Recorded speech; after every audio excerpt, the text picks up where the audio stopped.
6% tax on basic food commodities, something that has caused uproar amongst many Kenyans. Here to contextualize this for us and just make sense of it is Dr. Geoffrey Mwau. He's the Economic Secretary for the National Treasury. Thank you so much for joining us tonight. Thank you. Could you just contextualize this bill for us and in a summarized version as far as you can? Thank you very much. I really want to emphasize that, there has been a misconception that this bill is meant to raise revenue, making reference to the 10 billion. That's not really what we are doing here. We are responding to what Kenyans have been telling us all along, that this bill is very complex, it's very difficult to comply, and this is mainly coming from the business community. We have listened from the Association of Manufacturers, KEPSA, and many other businesses where they say it is costly to comply, and the administrative cost, the compliance burden of that is very high. One example of that is the refunds, where we have a backlog that is almost like now some businesses have not even received refunds for 5 years. And this is what Kenyans have been telling us. So I want to make it very clear that it is not revenue. It is trying to modernize it, remove those complexities, and make it clear to Kenyans, and especially the ones who are paying taxes, be able to understand and comply. Okay. Can we talk about those that are saying it's going to affect Kenyans immensely with regards to those living in abject poverty, increasing the prices of basic commodities, making a big percentage of Kenyans go hungry? That surely can't be a misconception, or is it? It is a misconception in another way. All basic commodities are not subject to VAT. Yeah.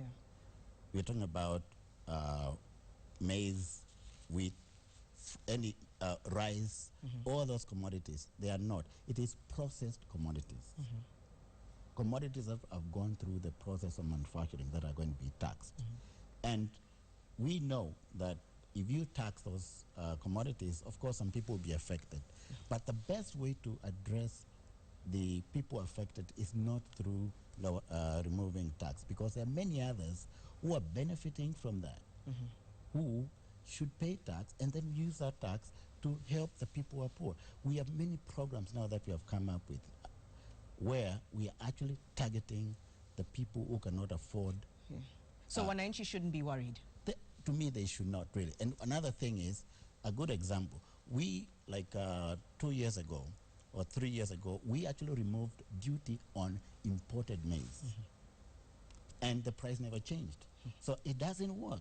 The best way to make it work is to target the poor. And we have now mechanisms using ICT and biometric technologies to target the poor and ensure that they actually receive the benefit on their own, not everybody. How much do you intend to raise? Is it the 10 billion that you mentioned? To me, that's irrelevant, really, because I am looking at what we can gain by,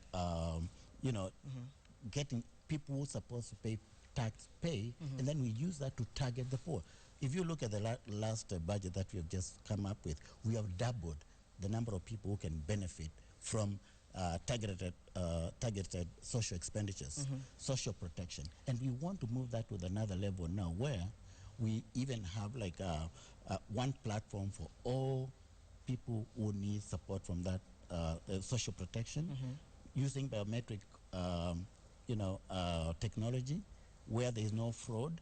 It's easy to get them and make sure that it gets to them.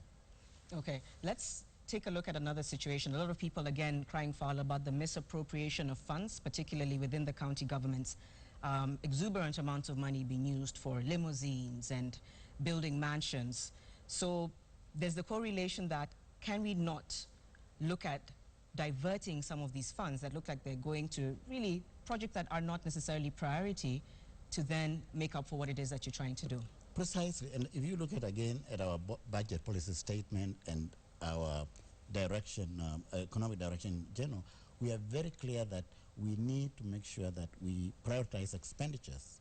And when you see that kind of expenditure, buying limousines like that, that is not supported by the National Treasury, because we believe that those are areas where we should make savings to cushion the poor. So it's something that's been looked into? Is it something that's been discussed at all? For us, actually, we have always been talking about that. And if you recall, His Excellency the President now, when he was a Minister of Finance, he even started that by talking about, ensuring that we don't have, you're talking about vehicles that are very, expensive and stuff like that. And he's also the one who came up with the idea that we should prioritize VAT because of the concerns of Kenyans in terms of the burden that it is raising. So actually, that is a government policy to ensure that we prioritize like social expenditures, infrastructure, and not extravagant expenditures. That is not supported by National Treasury at all. All right. Finally, members of parliament affiliated to CORD have said that they're going to shoot down these proposals. Tell us what kind of impact that has, if any, or what that does with regards to, because this is a populist view. A lot of people would support that. What happens now? I'm not really sure because, even in the previous regime before the current government, we were all in agreement that VAT bill, the way it is designed today, it is not good for Kenya. It doesn't help the kind of Kenya we want to be, especially in a middle-income country. The compliance burden is very high. We have been rated by the IFC and even Pricewaterhouse as a country where the compliance burden is so expensive, it's so high to our business people. And everybody supported that, including those ones you're calling from CORD. From CORD, yes. So if now they go and contradict themselves, you can go back to your clips and you see them talking in the National Economic Council, talking in any other business roundtable. Right. Yeah. Okay, so let me just wind up. We're out of time. But are sanitary towels being taxed? Well, again, the best way to do that is to target the people who need it most. Because so are they being taxed? We have other mechanisms for taking care of the people who can't afford it. Are they, Meaning, or are they not? We are going to subsidize. I'm trying to point to you that the best way is not to reduce tax. The best way is to target the people who need it. And we started that. We gave about over 300 million last year. We are going to continue with that and even expand it. And the most important thing for you to understand is that if people who can afford to pay tax can pay, we'll even be in a better position to even now support and cushion Kenyans who cannot support themselves. Okay. If Kenyans pay tax, we can even reduce the overall tax to less than 16%, like 12%, for example. All right. Well, thank you for making sense for us with that regard. Certainly something that we'll be talking about in the coming days. Dr. Mwau, many thanks for joining us on Sunday Live. Thank you. Let's move on to other stories on Sunday Live. And even as the United Kingdom's government begins the implementation of a ban it imposed